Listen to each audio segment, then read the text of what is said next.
പൊതു തിരഞ്ഞെടുപ്പിൽ കനത്ത തോൽവി ഭയന്നുള്ള വിഭ്രാന്തിയിലാണ് മുഖ്യമന്ത്രിയും CPM എന്ന് പ്രതിപക്ഷ നേതാവ് VD സതീശൻ പറഞ്ഞു. ശബരിമലയിലെ സ്വർണ്ണക്കൊള്ള പുറത്തു കൊണ്ടുവന്നത് അയ്യപ്പനാണെന്നാണ് തൻ്റെ ഉറച്ച വിശ്വാസമെന്നും അദ്ദേഹം കൂട്ടിച്ചേർത്തു. കൊടിക്കുന്നിൽ സുരേഷ് MP നയിക്കുന്ന വിശ്വാസ സംരക്ഷണ യാത്രയ്ക്ക് ആലുവയിൽ നൽകിയ സ്വീകരണ യോഗം ഉദ്ഘാടനം ചെയ്യുകയായിരുന്നു പ്രതിപക്ഷ നേതാവ്.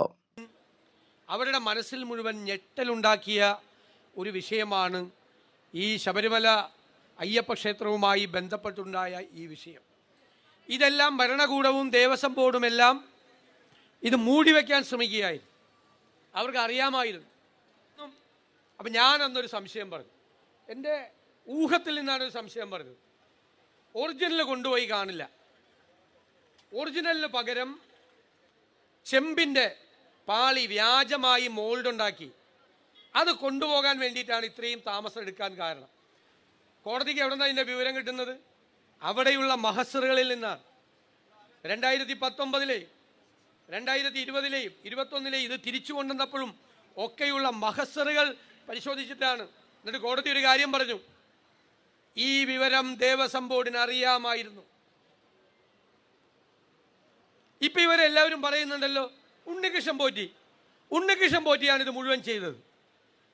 ഉണ്ണികൃഷ്ണൻ പോറ്റി മാത്രമായിരുന്നു ഇത് ചെയ്തതെങ്കിൽ ഇത് അറിഞ്ഞപ്പോൾ അയാൾക്കെതിരായിട്ടൊരു ക്രിമിനൽ പ്രൊസീഡിങ്സ് എന്തുകൊണ്ട് ചെയ്തില്ല? എന്തുകൊണ്ട് ദേവസ്വം ബോർഡ് പോലീസിനെ അറിയിച്ചില്ല? എന്തുകൊണ്ട് അയാൾക്കെതിരായി FIR എടുത്തില്ല? അപ്പം ഉണ്ണികൃഷ്ണൻ പോറ്റി കുടുങ്ങിയാൽ ബാക്കി നേതാക്കന്മാരൊക്കെ കുടുങ്ങും, പലരും കുടുങ്ങും, അത് മനസ്സിലായി.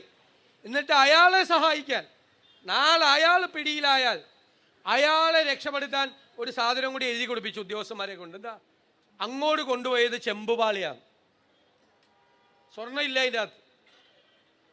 ഉണ്ണികൃഷ്ണൻ പോറ്റി വന്ന് പത്രക്കാരോട് കൂളായിട്ട് പറയുക, എനിക്ക് ദേവസ്വം ബോർഡിൽ നിന്ന് തന്നത് ചെമ്പുപാളി മാത്രമാണ്, അതിൻ്റെ രേഖയുണ്ട്. അത് അയാളെ രക്ഷിക്കാൻ വേണ്ടി ഇവർ ചെയ്തു കൊടുത്താണ്. ഏത് കേസിന് പോയാലും അയാളെ രക്ഷിക്കാൻ. കാരണം അയാൾ കുടുങ്ങിയാൽ ഇയാൾ കുടുങ്ങി. ഞാൻ അതുകൊണ്ടാണ് മന്ത്രി കടകംപള്ളി സുരേന്ദ്രനോട്, അന്ന് ദേവസ്വം മന്ത്രിയാണ്, ഞാൻ ചോദിക്കണ്ടേ, ഇത് ഏത് കോടീശ്വരനാണ് കൊടുത്തിരിക്കുന്നതെന്ന് കടകംപള്ളി പറയണമെന്ന്. കടകംപള്ളിക്കും അന്നത്തെ ദേവസ്വം ബോർഡ് പ്രസിഡന്റിന് അറിയാലോ ഇത് ഏത് കോടീശ്വരനാണ് വിറ്റിരിക്കുന്നതെന്ന്. അപ്പോൾ കടകംപള്ളി എനിക്കെതിരായിട്ട് വക്കീൽ നോട്ടീസ് അയച്ചു. ഞാൻ പേടിച്ചു എന്ന് പറഞ്ഞു. വക്കീൽ നോട്ടീസ് കിട്ടിയപ്പോൾ സ്വപ്ന സുരേഷ് കടകംപള്ളി സുരേന്ദ്രനെതിരായി പറഞ്ഞു. അപ്പോൾ എല്ലാവരും ചോദിച്ചു, നിങ്ങളൊരു നോട്ടീസ് കൊടുക്കണല്ലോ എന്ന് ചോദിച്ചു. അപ്പോൾ കൊടുത്തില്ല പുള്ളി നോട്ടീസ്. സ്വപ്ന സുരേഷ് കൊടുത്തില്ല, നോട്ടീസ് അയച്ചില്ല. തനിക്കെതിരായി കടകംപള്ളി സുരേന്ദ്രൻ നൽകിയ മാനനഷ്ട കേസിനെ നിയമപരമായി നേരിടുമെന്നും താൻ പറഞ്ഞത് തെളിയിക്കുമെന്നും അദ്ദേഹം കൂട്ടിച്ചേർത്തു.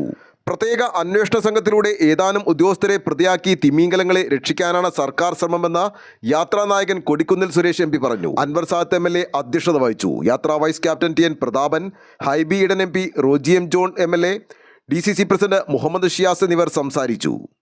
ആലുവ ലൈവ് ന്യൂസിനു വേണ്ടി സിദ്ദീഖ് കാരക്കാടിനൊപ്പം സനൂപ് കളമശ്ശേരി.